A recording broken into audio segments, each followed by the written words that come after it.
thank you. I'm very happy to be here. I'm also very honored that you took the time to come despite the weather and the condition, and my apology for being late. So right to the point, the book is indeed, if I should summarize it in one sentence, it's about broadening up the conceptions or approach to political Islam that usually the literature is about religious movement or so-called religious movement opposing a so-called secular state. And actually what I show is that the politicization of Islam starts before the emergence of Islamic movement, before the emergence of Islamic parties, and really the bifurcation, the key moment is the building of the nation state. And why is it important? I will explain it. And so to make the point, obviously I had to look into Muslim countries that in the distance to the west appear very secular. So my case studies are Turkey, Egypt, Tunisia, Iraq under Saddam, and Pakistan. Because also I didn't want it to make a sort of Arab specialty, because also lots of work when it comes to political Islam look primarily at the Arab Middle East. And so I started this work before the Arab Spring, and it happened that Egypt, Tunisia went through the Arab Spring at the time. So I had also to include this element. That's why actually I was still working on the manuscript because of revision until the coup, the military coup in Egypt by Sisi, and that's why I had to stop because the publisher said it's enough. You cannot keep updating all the time. So why is it and why is it important to go back to the Arab Spring? Because I don't know if you're. This is not me. Huh? This is no. This is the computer is just acting up on its own. Okay. Yeah. Because as you may recall, after the Tahrir protests, again from a Western point of view, there was this kind of big enthusiasm that this was finally happening, that there was a revolution, and that all these young people in the street, men and women, were not, lifting up a sign with Islam on it. And so this really, for people who know Muslim society, this was kind of a very bizarre way of looking at the protest in Tahrir Square, because you don't need a sign over your head with the Islamic adjective to understand that Islam is a component of all civil societies everywhere. And then when the Islamic parties won the elections, it was, again, you saw the roller coaster, optimism, pessimism. Now we are in a complete, I would say, depression, so to speak, for multiple other reasons. But so I was, and I come from France, so in 1995, Olivier Roy, that here is known as Olivier Roy. Don't explain. She knows when I say Olivier. He wrote a book called The Failure of Political Islam. So, we can go on and on. I don't think that political Islam is going to disappear. I do not think that political Islam can be limited to the political opposition to so-called secular state. So I will spare you the whole theoretical background behind, because then I have to go against. And this may not be against the whole Western politological literature that considers secular and has defined secular on the Western experience, and especially the European experience. And in a nutshell, secular in social science means separation of church and state, means privatization of religion in society, and it means decline of personal religiosity. Nowhere, even the democracy that I consider today secular outside Western Europe or America. Nowhere you find these three elements. India, not to talk about a Muslim country, India doesn't separate religion and state. There is far from a privatization of religion in the society, and there is far from a decline of personal religiosity of citizens. But India is secular. So why is it not possible to think of a Muslim democracy without projecting these three elements? And this is the whole theory of the book, but the point was really to say we have to stay away, and it's a hard battle, I'm telling you. This is the hardest thing to do, because you have embedded in the discussion among scholars. So imagine in the media, in the lay circle, why it's so hard to understand, to keep asking the question, Islam is compatible with democracy, because we have centuries of debates that are framed by this very Western-centered approach to what is secularization and what is modernization.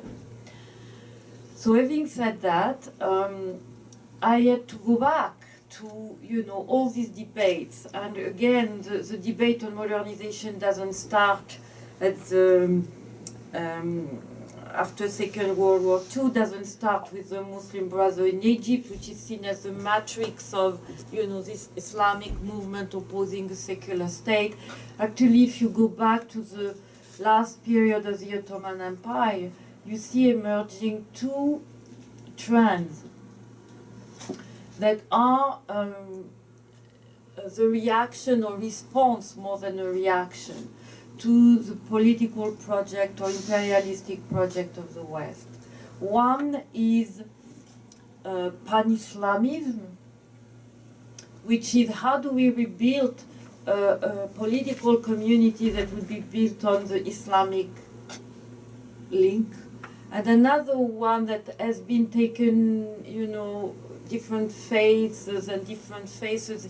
In Arab Middle Eastern, it has been pan-Arabism, looking at recreating a political community based on language, memory, culture, and you find it everywhere. I mean, you can even look at Dr. Jinnah, the founder of Pakistan, and he was called not pan-Arabist. He was not insisting on a sort of, but he was insisting on the necessity to bring together people were not only Muslim, but primarily for him linked by this past experience, communal experience, and making it more than religion itself, the cement of the new nation. Look at Kemal Atatürk. Kemal Atatürk was not a pan-Arabist, obviously, but he's from the same thread of, Islam is not going to be the main cement of the new nation, but a portion of territory very delimited in a very authoritarian way, where people are bound together by the same language, same culture, same ethnicity. So these two projects have always been there. And again, they will have a very important role during the colonial time, not only at the end of the Ottoman Empire, but during the colonial time. And the turning point is that most of the Western power, French, British, they made alliance with an elite, a political elite. And again, Pakistan is a very good case in point here, with a political elite that had adopted the concept of nation, and that didn't look at religion as a major element of the link or cohesion for the building of the new nation. Although at the same time, if you look at what's happening on the ground, most of the movement of resistance against the colonial powers were initiated by grassroots religious groups.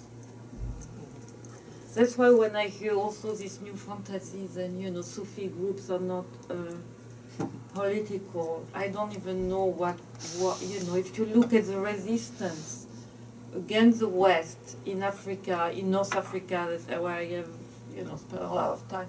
I mean, you see the importance of tariqa, the importance of Sufi order in resisting the colonial power. So you had, again, if we look at it, because I'm a sociologist, so if you look at it you have a very thin, I would say, a little westernized elite that considers the Western secular project as the model. Again, think of Kemal Atatürk. And you have at the grassroots level people who have a resistance against the West, because the West was also seen as not only an imperialistic power in terms of military occupation or economic, force, but also as a threat to the identity as Muslims. And again, because I spent a lot of time in North Africa, Muslims in North Africa were adamantly against the French power because they saw it as a way they saw this project as a way to destroy, quote unquote, Islam.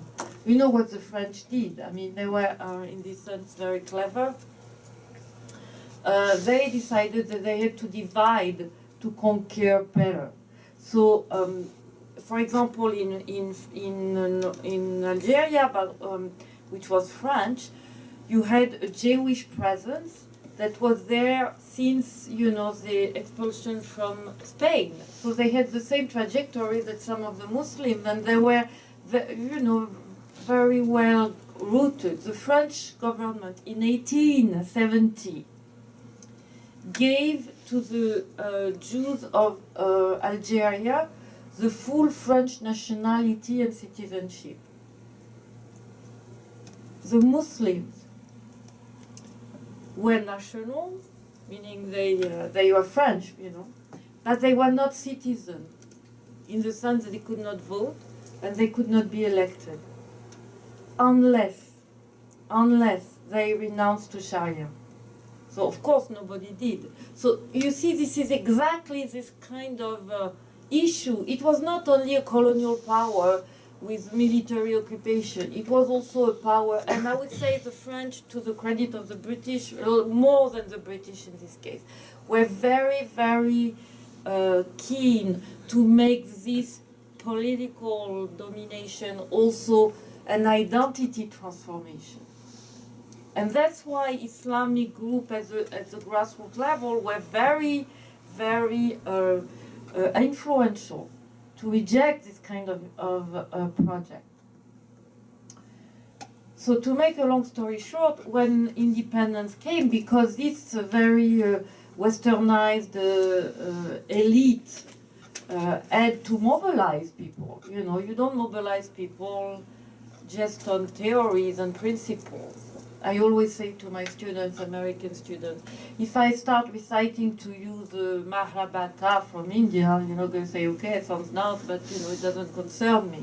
But if I start talking to you about the founding fathers of this country, you're going to listen to me and you may even cry.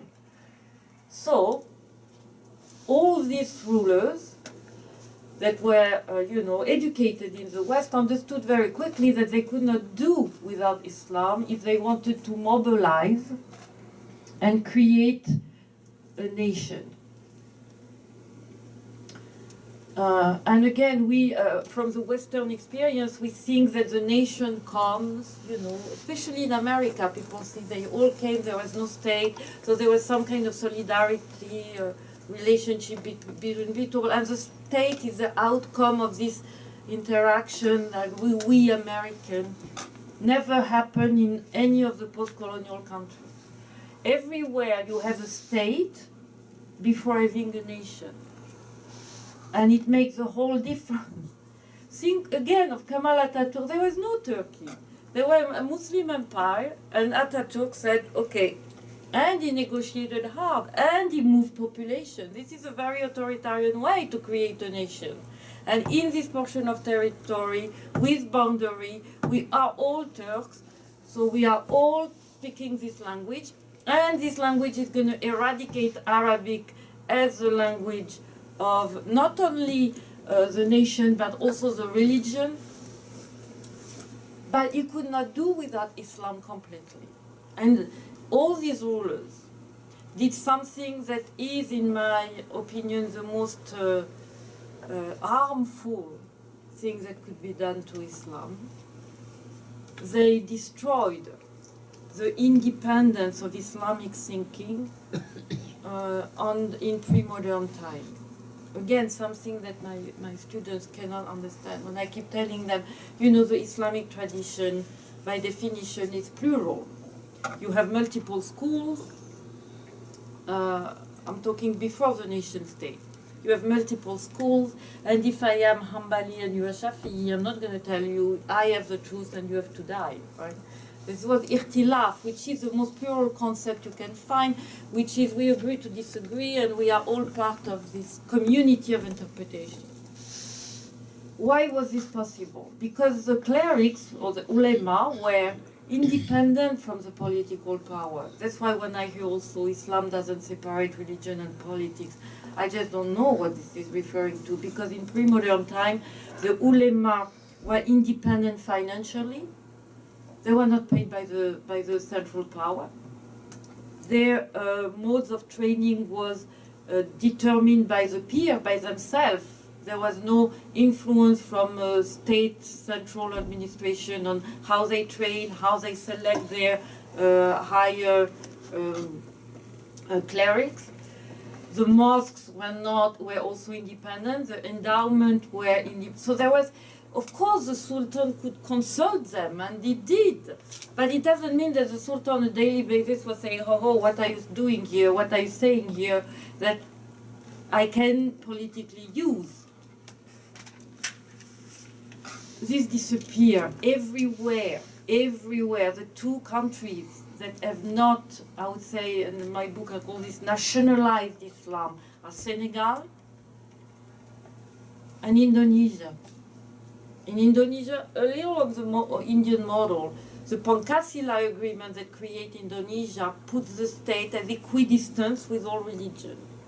In all other countries, these rulers, sometimes very cynically, like Bourguiba or Saddam Hussein, decided that, and Kemal Atatürk removed Islamic references from the public space, but he nationalized the Hanafi school. He created the Ministry of Religious Affairs. He mingled into the training of the clerics. He controls the mosque.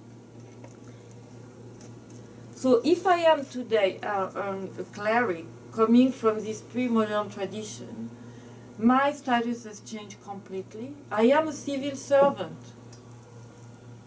What I say is not directed to the common good or the maslaha. It is because I have a report to the state. That's why I do not consider Turkey secular. Turkey may have been westernized, yes. Secularized, certainly not. Not because once you do not have a state that create a neutrality vis-à-vis religion, it doesn't mean the separation. Again, in India you do not have separation, or Indonesia, but you have an attempt by the state to maintain equidistance with all religion. No state in Muslim countries did that. And again, it's not because they were all Islamically oriented. That's why I spent 18 months, not far, I don't know, I have no sense of orientation, but at the National Defense University. As you know, the US Army took away all the archive of the Saddam regime. And I spent 18 months looking at the way that Saddam was dealing with religion internally. Nobody pays attention to that, but it's key, it's absolutely key.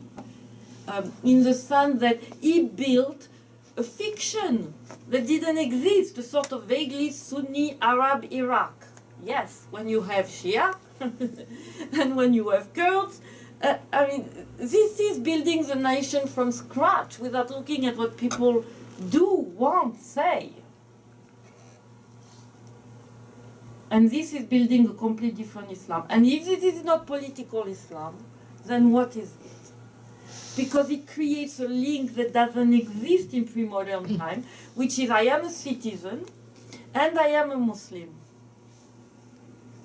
If I were Greek Orthodox in Istanbul at the time of the Ottoman Empire, I was part of the Ummah. Nobody would have said, you know, you're not part of the Ummah. But if I am an Alevi in modern Turkey, I'm not really a good Turkish citizen.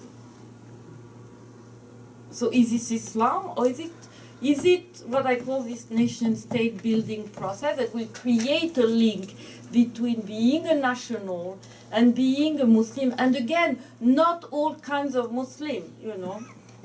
Again, if you look at Saddam in Iraq, it's even, usually it goes with the majority of the population, you know, Hanafi school, the Maliki school in Tunisia, but Saddam did even something even more problematic. It built the legitimacy of the new Iraq on the Sunni minority.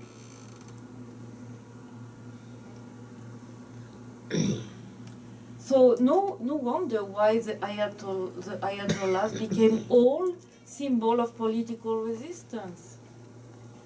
And again, when I hear the American created the the sectarian divide, no, Saddam did create the sectarian divide. I spent a lot of time looking at the textbooks and how the children from the independence until now were taught about their national identity and the history of their religion. Everything, everywhere starts with the nation state. All this pre-modern, rich history of plurality, of diversity, gone everywhere. So there is something here very problematic. Because I think that the point here, when I hear, oh, Islam needs to be reformed, no, I don't think so. I mean, Islam has been on a reform process in the 18th, 19th century. That's not the point. Islam needs to go back to an independent way of thinking that taps into the resources of the tradition.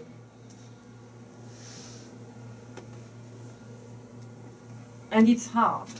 It's really hard because for this reason that the state has been an active agent on redefining what is the Islamic tradition, nationalizing it, politicizing it, and at the same time you had an emergence of, I would say, an anti-traditional way of interpreting that took place in Saudi Arabia, the Wahhabi interpretation, which is not the tradition, which is actually the opposite of the tradition because it cuts off all the reference to the tradition to go back directly, not even to the Quran, because the Quran is too complex.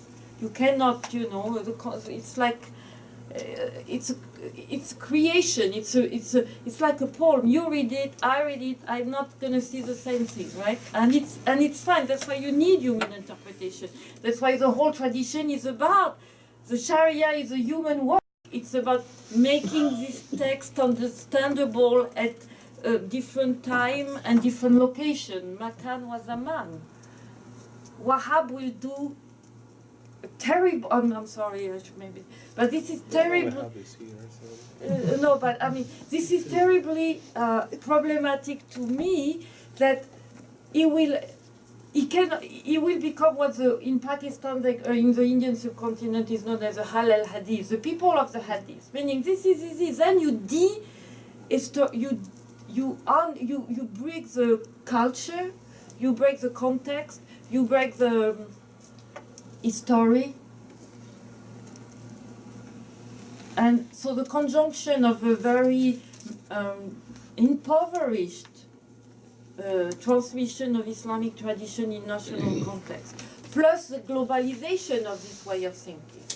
And that's why looking at Muslims in the West, it was always very interesting to me to see that when young people want to know about Islam, first they don't go at the mosque at the corner of the street and ask whoever is here as an imam. They go online. And we did a lot of work on mapping, you know, what is the religious guidance that people get when they want to learn about Islam. 80% of the offer, supply, so to speak, of Islam online is Wahhabi oriented and based on some kind of mimetism of the hadith, which is problematic. It's really problematic. Where is the tradition, you know? Where is the nuance? that did exist. So that's why I say we don't need reform, we need to go back to this complexity and this plurality. So in this sense, the very interesting thinking that comes from Iran today is coming from Muslim intellectuals that have understood the danger, because what the Islamic Revolution did was to create the same connection between, even more than in some Sunni countries, between the Shia establishment and the state. And a lot of Muslim intellectuals today are saying the only way that we can save Islam as a spiritual tradition is by disentangling the state and Islam. So, but the point is not to separate. Again, I don't believe that it means separation. That's why when Muslims, even when they are very secularized, they are secularists, there is not even a term in Arabic for that. It means exactly this imperialistic project of destroying Islam. Well, if you look at secularization in the sense of a state taking on the protection of all religion, and right on time, eh? No, it's just Yeah, I suppose. it's good. Modern technology, yeah. Well, and then it's very different. Then it would avoid, that Copts feel like more than second citizen in their country. Again, it is not because of Islamists, it's because the state has deliberately marginalized the presence of citizens that were not Muslims. Same thing again with the Alevi in Turkey. Look at the evolution of Pakistan. The evolution of Pakistan from the initial project of Dr. Jinnah until now. All the changes have been endorsed by the state everywhere. So that's why, the whole terms of the discussion are skewed, because when I hear Western thinkers or observers saying, we have to rely on the secular, liberal groups against the Islamists, I don't know what they're talking about, because these people are not secular, to start with, in the sense I have not heard any of these people take defense of the Copts, for example. The military that now in Egypt presents itself as a defense against. There was the one attacking in Maspero right after the revolution, the Copts in Egypt. They are not liberal and they are not democratic. But we keep thinking that these are the people that have to be the allied of for greater democratization. So you see why it's very difficult to talk about all that. Because when I talk to a more Western audience, I have to do the whole work of telling them, your parameters do not apply.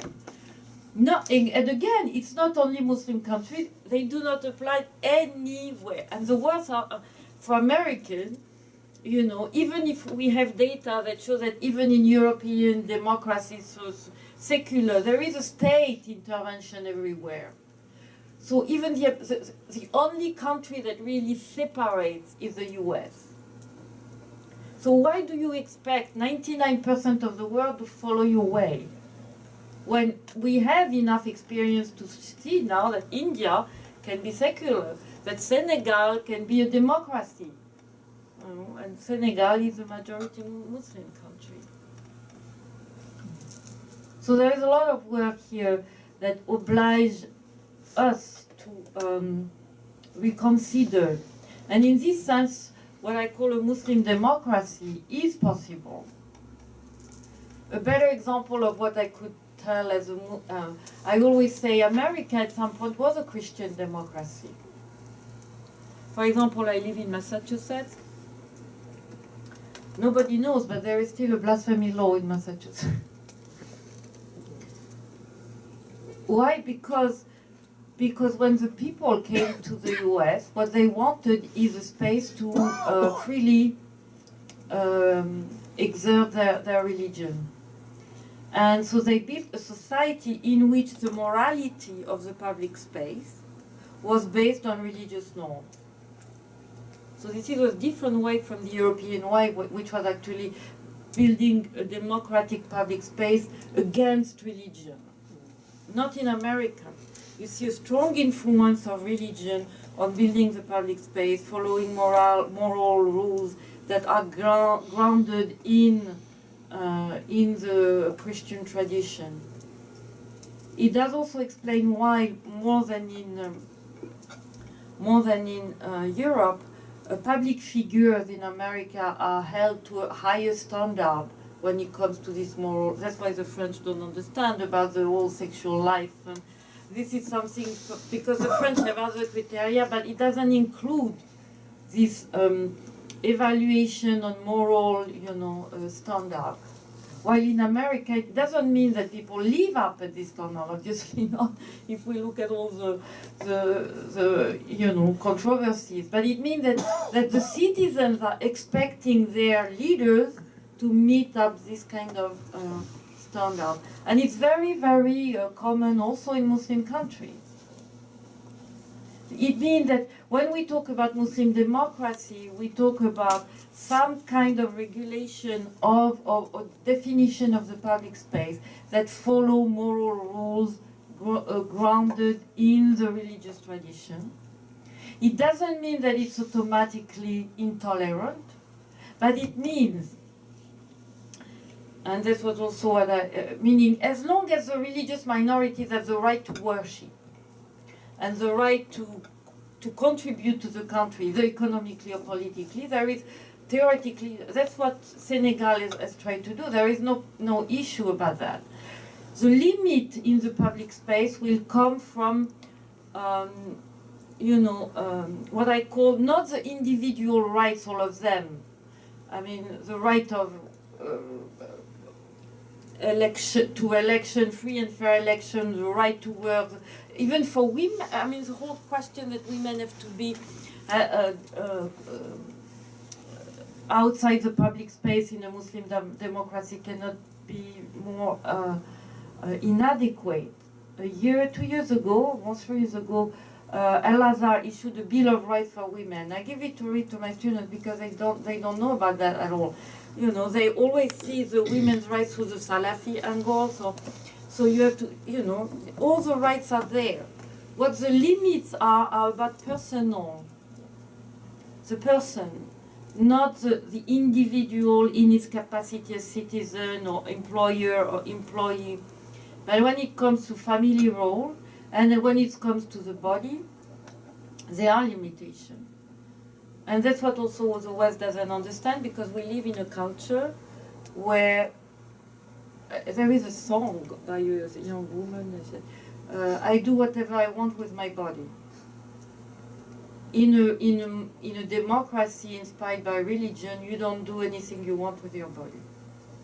This came up very strongly in the interviews we did among Muslims in the West. This is a big discrepancy between young Muslims, even the most, socio-politically integrated, and how they see themselves in terms of, the whole sexual emancipation. And this is a huge difference that means about morality in public space, that means different way of dealing with issues that otherwise are put in the West as,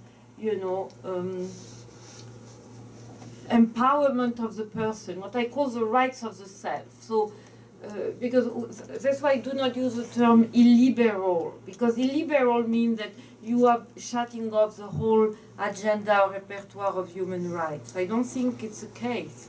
It is the case of a new way of regulating relations in the public space. And again, Muslim democracy are not the only one of the. I mean, if I look at the debate on abortion, on contraception, even in this country, you can see that there are tendencies of people to bring up again this kind of limitation on what you do and limiting the right of the self. If I look at debates in Latin America that went through what's called the third wave of democratization, you see clearly, that there are also limits on these rights of the self.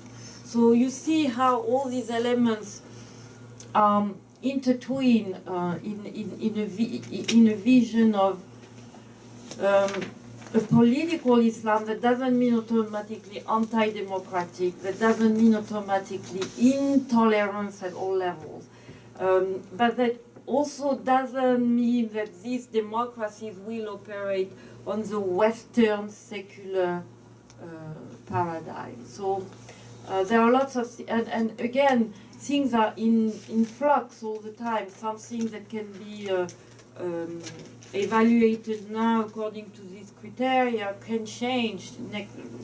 Look at the evolution of Egypt, for example, or Tunisia in the last 40 years. So the takeaway here is also that's what I call the tragedy of modernization for Islam, because again the dominant discourse is, oh yes, if these countries go through modernization, the problem will be solved. No, they went through modernization. Building a nation state is a modern, the whole change in politics, economy, urbanization, all this. Even the changes in the way of interpreting has been a modernization and a secularization. The outcome is not what happened in the West. And that's the problem here. So it's not so much about modernizing, then I would say creating the condition for independent ways of thinking about Islam, thinking for the common good and not for the state's sake. And I think this is a major challenge for Muslims. And this is something the West cannot do. This is something that is the task of Muslims, and it's a very daunting task, because again, the competition with other interpretations that are far from being, grounded in the tradition is there.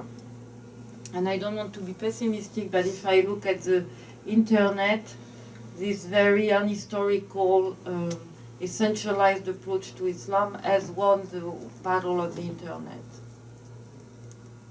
And for me, it's very worrisome, because I see the demand, the young people in the West, they want to know about Islam. What do they get? And this is a hard time.